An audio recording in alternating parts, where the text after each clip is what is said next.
एक और बड़ा चैलेंज है इस मुल्क में साफ शफाफ इलेक्शन होना। और अब यकीन करें प्राइम मिनिस्टर ने एक बड़ा ऑनेस्ट और बड़े सच्चे जज्बे से बात की है। वो सुन लें जरा, उसके बाद ऑपोजिशन से पूछूंगा कि भाई इसमें प्रॉब्लम क्या है आपको। ये तो एक्सेप्ट करें आप जो वो कह रहे हैं इलेक्ट्रॉनिक मशीन और जो तरीका कार है। जी सुनवाएं जरा। मैं ये रिक्वेस्ट करता हूं कि अब टाइम आ गया है कि हम भी इलेक्शन लड़ें और किसी को ये फिक्र ना हो कि जी मुझे कोई धांधली से हरा दिया जाएगा। इसका सिर्फ एक रास्ता है, ईवीएम मशीन्स। वो क्यों है? क्योंकि ईवीएम मशीन जैसे इलेक्शन खत्म होता है बटन दबता है, रिजल्ट आ जाता है। फिर पेपर ट्रेल हो कि जो भी क्वेश्चन करना चाहे तो उसके पास मौका हो, वो जाके क्वेश्चन कर सके। ऑपोजिशन के पास कोई और तजवीज है तो हम तैयार हैं सुनने के लिए। इसमें कोई रिफॉर्म नहीं करेंगे ये तो फिर हर इलेक्शन के अंदर यही सिलसिला होगा, जिस तरह बाई इलेक्शन, जिस तरह सेनेट के अंदर। उस्मा साहब बड़ी पुरखुलूस तजवीज़ है, या एक्सेप्ट कर लें या अपना कोई प्रपोजल दे दें, कुछ तो माने ना। ये ना नेक्स्ट इलेक्शन फिर आप कहते हैं जी सिलेक्टेड हैं, कठपुतली हैं, सो एंड सो, अगर ये जीत गए तो।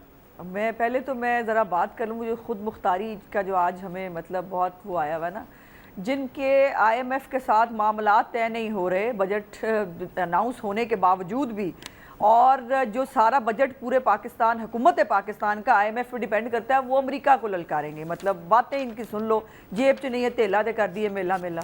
और CPEC के ऊपर जो मौसूफ इलेक्शन से पहले और इलेक्शन के बाद भी बहुत सारे इनके वज़रा कराम जो CPEC के ऊपर शबखून मार चुके हैं। हमारे हर प्रोजेक्ट को सिर्फ बुग़्ज़ जो है वो नवाज शरीफ में और शहबाज शरीफ में कौन सा प्रोजेक्ट है जो CPEC का था जो इन्होंने बख्शा हो, और CPEC को मुतनाज़ा किया। आज CPEC तकरीबन वाइंड अप हो चुका है। CPEC की वो अब मेरा सवाल प्लीज, अब मेरा सवाल पे नहीं जो पहले होनी थी। अब आपके सवाल पे आ गए। जी बिल्कुल आपके सवाल पे आ गए। इसमें मुख्तलिफ चीज़ें हैं दो। एक तो ये है कि इलेक्शन मैनेज होना और इलेक्शन रिग होने में फ़र्क है। RTS जो है वो भी इसीलिए बनाया गया था ना कि वो एक सिस्टम होगा ऑनलाइन, और उसके साथ क्या हुआ RTS के ऊपर आज तक जवाब मिला कि RTS जो है वो क्यों बैठ गया था, किसने कैसे बिठा दिया गया था, क्या हुआ था। और दूसरी बात यह है कि ये जो मशीनों की बात कर रहे हैं इस पर मुझे छोड़िए, टेक्निकल आदमी है कंवर दिलशाद साहब, मैंने उनको एक सुना एक TV प्रोग्राम के अंदर, वो कह रहे थे कि इसके ऊपर ऑलरेडी हम इसके ऊपर बहस और वो करके हम ये रिपोर्ट दे चुके हैं कि अगर सिर्फ इन मशीनों के अंदर एक चिप जो है वो चेंज कर दी जाए तो ऑल टुगेदर रिजल्ट चेंज हो जाएगा। ये एक नई RTS नंबर 2 लाना, एक दफा आ गए हैं RTS पे, अब दूसरी दफा आना है इनको इलेक्ट्रॉनिक मशीनों पे। वो कह रहे हैं आप इतने जालिम लोग हैं, चिप लगा देंगे बीच में। यार क्या आपने कर दिया भाई ऐसा? देखो कामरान, हमारे ऊपर ट्रस्ट नहीं है, इनको पाकिस्तान पे ट्रस्ट नहीं है।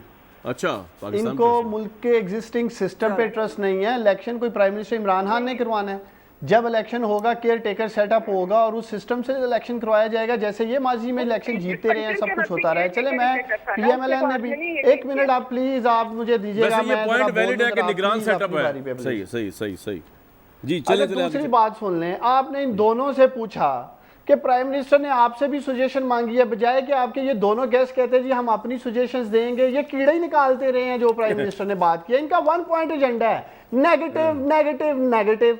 या तो अगर आपके पास कोई विजन है साफ और शफाफ इलेक्शन का तो कौन के सामने रखें इस TV प्रोग्राम में, बात यही करेंगे गवर्नमेंट ठीक नहीं, गवर्नमेंट ठीक नहीं।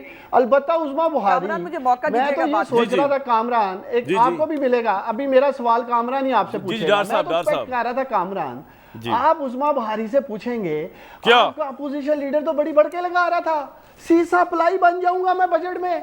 ना बजट के दिन आए हैं ना आज आए हैं, ये हैं कहाँ जो गरीब की बात करते हैं। पार्लियामेंट में दिन था बात करने का, गायब थे, और इनके सारे MNA तकरीबन आधे गायब थे। प्राइम मिनिस्टर की स्पीच के वक्त इनकी सारी लीडरशिप उठ के चली गई सीनियर। हमने तो सुनी इनकी तकरीरें बैठ के बड़े सुकून के साथ।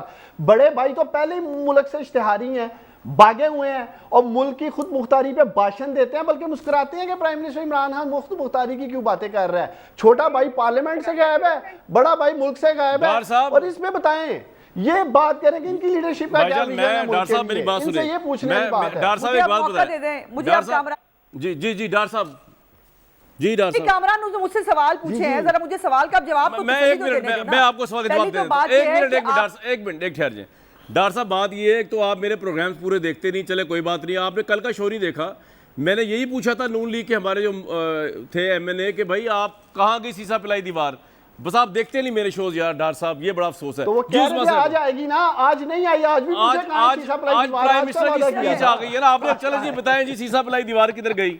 मैं कोई काना थोड़ी उनका, मैं पूछ लेता हूँ, मैं 5 दफा पूछ लेता हूँ। आज भी पहले तो पूछेगा बात ये है- जवाब देंगे, शीशा पिलाई दीवार। अब हौसला हौसला अब हौसला ना, अब हौसला बात मेरी पहले ये है कि भाई तुम्हारे घर रवाज नहीं है ना किसी कजन के मरने पे जाने का, ना किसी दोस्त के मरने पे जाने का, ना किसी की ताजियत वसूल करने का, ना करने का। आपके यहाँ रिवाज नहीं है, हमारे यहाँ है। हमारे कुछ इकदार हैं, और जो डेथ शहबाज साहब की फैमिली में हुई है, बड़ी नागहानी और अचानक डेथ, उसके ऊपर हमें जो है वो हर वक्त सियासत के लिए बहुत टाइम है। आप लोगों को ना फैमिली की परवाह है, ना कोई इक़्तिदार है आपके पास, आप तो बीमार को नहीं बख्शते, आप तो मरे हुए को नहीं बख्शते।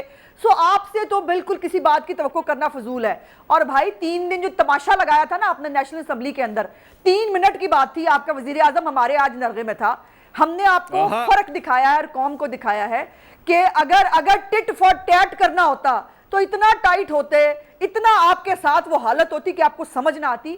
हमने आज वो खुल के आपको जो है एक्सपोज होने का पूरा टाइम दिया। निगरान सेटअप पिछली दफा भी आया था, निगरान सेटअप के ऊपर जो है मैंने तो कहा इलेक्शन चोरी करने में, इलेक्शन जो है वो मैनेज करने में फर्क होता है। पार्टियां कैसे तोड़ी जाती हैं, कैसे उम्मीदवारों को फोन होते हैं। कश्मीर में इस वक्त क्या हो रहा है, जीबी में क्या हुआ था, इमरान खान के नाक के नीचे नहीं हुआ। मुझे समझ नहीं आया, इमरान खान के पास कैंडिडेट नहीं थे मुझे जीबी एक बात में, बता- उसने हुकूमत बना के दिखाई।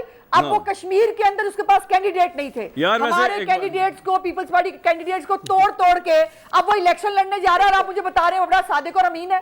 ये सदाकत और भाई अमानत बात रखिए ये, अपनी मेरी बात जेब तो में। सुने, ये आपने बिला वजह कह दिया कि प्राइम मिनिस्टर जो है ये बात कह रही, वो खानदानी रवायात का अमीन नहीं करते और मरने पे किसी के नहीं आते जाते हैं। भाई ये तो ना कहें, ये तो इल्जाम है।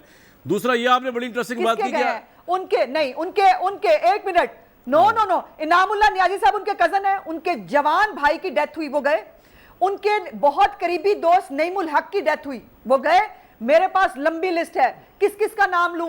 वो बेचारी सलोनी बुखारी थी यहाँ पर सड़कों पर हमारे सामने मुशर्रफ दौर में। डॉक्टर साहब हथेली पे उठा के लाए आपको आज तो प्राइम मिनिस्टर को, पलकों पे बिठा के, उसकी ताजियत पे गए। क्या शेर हो गया ये तो। डॉक्टर साहब मैं एक मिनट, त्यारा गिरा किसी मुतासरीन से, उन्होंने ताजियत की, सानिया साहिवाल पे टांग डॉक्टर साहब पलकों पे उठा के लाए आपको आज भाई प्राइम मिनिस्टर को। यार देखिए कामरान, अगर हमारी फैमिली में देखें, अगर हमारी फैमिली में कोई मैं सिर्फ अपने मुंह और आंखें आज बंद रखी हैं, सुबह 9-10 बजे हो जाते हैं। अच्छा ठीक है आप प्लीज़ अब हौसला रखें ना, बड़ी तकलीफ हुई है, आपका भगोड़ा एक अपोजिशन लीडर भी था, तो हौसले से बर्दाश्त करें। अब आप, मेरी बारी है। देखें हमारी फैमिली में कोई अल्लाह को प्यारा हो जाता, कुल सुबह 9-10 बजे भी हो जाते हैं। अगर विल है आने की तो शबाशी साहब कल कुल हो गए थे। अच्छा है कि नहीं है। फॉरेन टेरर में परवेज मुशर्रफ साहब, उस वक्त के आर्मी चीफ, उस वक्त की आर्मी मिलिट्री स्टैब्लिशमेंट का नाम लिए बगैर, बल्कि नाम लेके भी उन्होंने, यही प्राइम मिनिस्टर का वो है कि हमने ईमान बेचा, मुशर्रफ साहब ने इस मुल्क का सॉवरेनिटी बेची, प्राइम मिनिस्टर मुशर्रफ साहब ने, और ड्रोन हमले और ये जितनी ज्यादतियाँ हुई, और आप उसको अब डिफरेंट जहत पे लेके जाएंगे। वो डिफरेंट जहत क्या होगी वो भी बता दें। देखिए भाई, एक तो मुझे खुशी है कामरान आपकी तरह, अगर आप सच अच्छी है तो मैं भी, ये भी एक पाकिस्तानी शहरी होने की हैसियत से कम अज़ कम आज फ़ख्र है जो बातें मेरे वज़ीर आज़म ने की हैं। देखिए फ़ॉरेन पॉलिसी के ऊपर बड़ा अपोजिशन भी बात कर रही थी जी, फ़ॉरेन पॉलिसी क्या है। कम अज़ कम ये जो 2 टोक प्राइम मिनिस्टर ने आज बात की है अमेरिका के लिए, जो कि डू मोर, पूरी कौम के सामने किस तरह माजी में हमारे हुक्मरान डू मोर करते रहे हैं अमेरिका के कहने पे, आज उन्होंने 2 टोक पहले भी चंद रोज़ कबल का जब इंटरव्यू दिया, नो मोर, और हम पीस में तो आपके साथ हैं लेकिन आपकी कॉन्फ्लिक्ट इन चीज़ों का हम हिस्सा नहीं बनेंगे। कहने का उनका मकसद यही था, जिस की आपने मुझे सवाल किया, 70,000 पाकिस्तानी हमारे शहीद हुए, $150 अरब से ज़्यादा पाकिस्तान का अपना उस सारे कॉन्फ्लिक्ट में लग जाता है। तो end of the day Pakistan को मिला क्या है? हमें यही कहा जाता है कि ये सारे जो मामला दहशतगर्दी के साथ किसको जोड़ दिया जाता है? पाकिस्तान को, पाकिस्तान का नाम जोड़ दिया जाता है।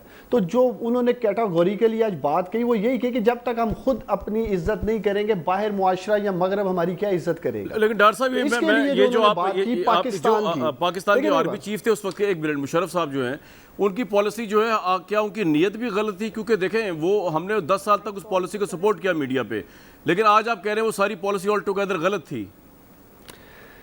देखिए उस वक्त ड्राइविंग सीट पे तो जनरल मुशर्रफ बैठे थे, उस हालात में जो वो बेहतर समझते थे उन्होंने फैसला किया होगा। लेकिन उन्होंने कहा, मैं तब भी कह रहा था कि अफगानिस्तान में पीस का ये सोल्यूशन नहीं है, army is not the solution. जंग जिस तरह से उन्होंने बताया भी है 90s इस वक्त जो आपने नो मोर और एब्सोल्युटली नॉट कहा है अमेरिका को, इसमें फौज आपके साथ है? ऑफ कोर्स सारे हम बोर्ड होंगे तो ये बात हम कर रहे हैं ना, पूरी कौम साथ है। आप फौज की बात कर रहे हैं, आप 22 करोड़ अवाम का सर्वे करवा लें, पूरी कौम प्राइम मिनिस्टर इमरान खान के पीछे खड़ी है। देखिए जो सबसे इंपॉर्टेंट बात आज प्राइम मिनिस्टर इमरान खान ने की है कि जब तक इस मुल्क का वजीर आज़म इमरान खान है, पाकिस्तान की खुद मुख्तारी पे कोई समझौता नहीं होगा। ये जो आप अड्डों की बात कर रहे थे और किस तरह अपोजिशन प्रोपोगंडा कर रही थी, या पाकिस्तान की खुद मुख्तारी की जो आज प्राइम मिनिस्टर ने बात की है, देखिए ये वही लीडर कर सकता है। मैं आपके प्रोग्राम में पहले ही कह चुका हूँ, जिसके बाहर असासे नहीं है। जब आप मनी लॉन्ड्रिंग करके बाहर महल्लात बनाएंगे, फॉरेन